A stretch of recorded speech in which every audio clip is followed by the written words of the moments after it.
Hi, this is Patricia Step with your Dream Power. And in the information you got today, it was on discipline. And discipline is not a negative. Discipline is simply giving yourself an order or giving yourself a task to do and then doing it. And so few of us are really disciplined in that manner. It's easy to be disciplined when somebody tells you to do something or else. You're going to lose your job, you're going to lose your position if you don't do it. But we're talking about discipline for yourself, for your own self-image, and to advance what you want. Sometimes, so often we think of discipline as what we have a child and we're trying to discipline that child, make them do what we want them to do. And that's really not what we're doing. We're trying to use discipline in a more positive effect, giving yourself an order and doing it. And until you're disciplined in this manner, not much in your life is going to change. You know, um, I have a book that I wrote. In fact, you might see it on the shelf behind me this way, Your Dream Power. And it was really written for children. And in fact, I'm in a process of revising it and expanding it or making it more feasible for younger kids. But in a book, I'm trying to show children all the steps I've been talking to you about. And I really want to do one for parents too, because when parents understand how to raise a child in a way that you're encouraging them without inflating their image, but you're just showing them how they can be better and you teach them how to discipline themselves. My son was so funny when he was in about sixth grade. He was working with a baseball coach and a private instructor. And this baseball instructor told us he's too young to be lifting weights. He should not be doing that. You don't want to push him too soon, and so on. Well, my son wanted to build up his muscles. And so it was really kind of funny. We didn't know what he was doing, but every night he'd go up in his bedroom after dinner and he'd be up there for maybe half an hour and then he'd come back down and he did this night after night after night. And I didn't bug him about what he was doing. And one night, probably maybe a month or 6 weeks, he'd been going through this routine. He said, Mom, he says, do you know what I'm doing up there? And I guess he was probably wondering how comes we never asked him. But he said, Mom, do you know what I'm doing up there? And I said, no. He said, well, Tom, that was his coach, he told me I couldn't lift weights. So what I've been doing is doing push-ups and sit-ups and like he'd prop his legs on the feet and pull himself up and do all kinds of things that he could build his muscles without lifting weights. You see, that takes discipline. He didn't do it once, he didn't do it twice, he did it over and over and over again. And because he wanted to be the best athlete that he possibly could be, he disciplined himself to do the things that most kids were not willing to do because he wanted to achieve something that most kids couldn't achieve. And, that's the kind of discipline we're talking about. When you discipline yourself to do what you need to do so that you can have what others will not have because they're not willing to be disciplined.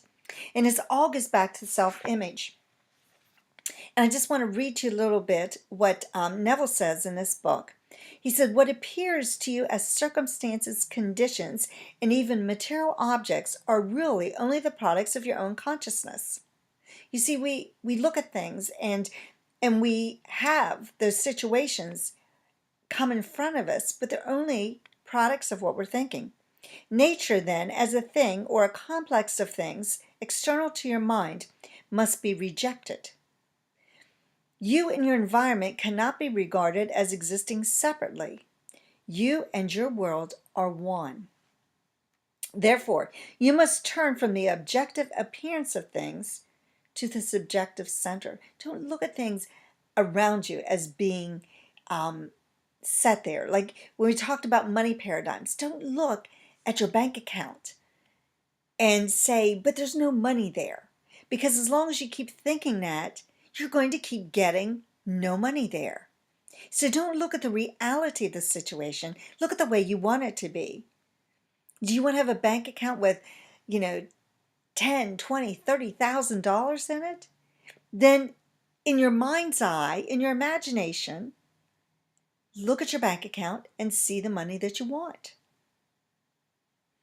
And believe it to be there. Be relaxed in whatever it is you're thinking about. And you see, your consciousness, if you truly desire to know the cause of the phenomena of life and how to use this knowledge to realize your fondest dreams, and that's what you have to do. Use your imagination. God gave you an imagination so that you can use it for the good that you desire. When you use the imagination and you create this beautiful picture of what you want, and then you impress it on the subconscious mind over and over, just like I told you about, the job I wanted to have in training. I impressed that on my subconscious mind over and over and over and over again until it came into being. Now, this is not an easy thing. It sounds so easy, doesn't it? Like, wow, that's all you have to do. That's what I thought. Oh, that's it? That's the answer? That's the secret? That's it? Yeah, but there's a lot more to it because you have to follow the right steps and you have to do it in the right way. And that's the part where you need somebody to help you, somebody that has studied this like I have, somebody that can help you and move you to where you want to be. That's why we need to have that conversation. It's vital for you to understand how to go about this because yes, the process sounds very easy, but doing it is really difficult because our paradigms are in the way. You see, if you grow up in a home where those paradigms didn't exist, then you'd have no trouble. You'd have no trouble at all. You look at somebody, let's just go back to the money paradigms. You look at somebody's family who's truly wealthy and who just go from one business to another business and are always making money. They don't have that kind of money paradigm. They believe they can do it. They realize, hey, if it doesn't happen, I'll just try something different. You see, it's different. Their paradigm's different. You see somebody who just goes from one success to another success over and over and over again, they're operating with a different paradigm. That's all it is.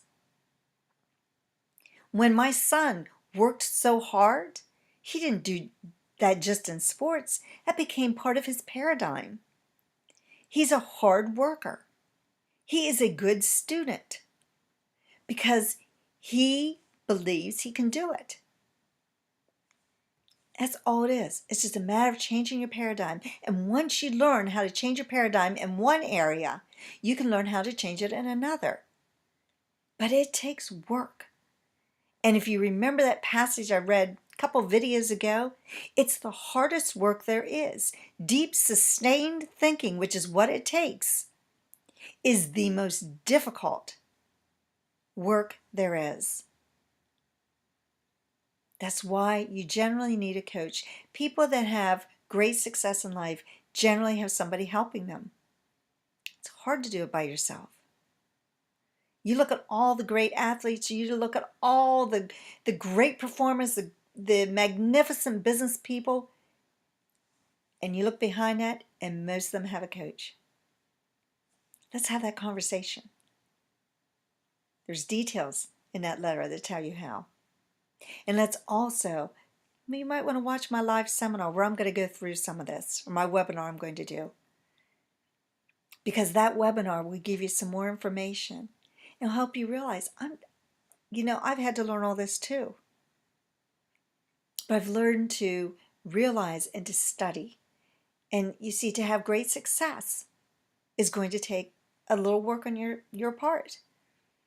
Generally I recommend half hour to an hour a day just to understand it.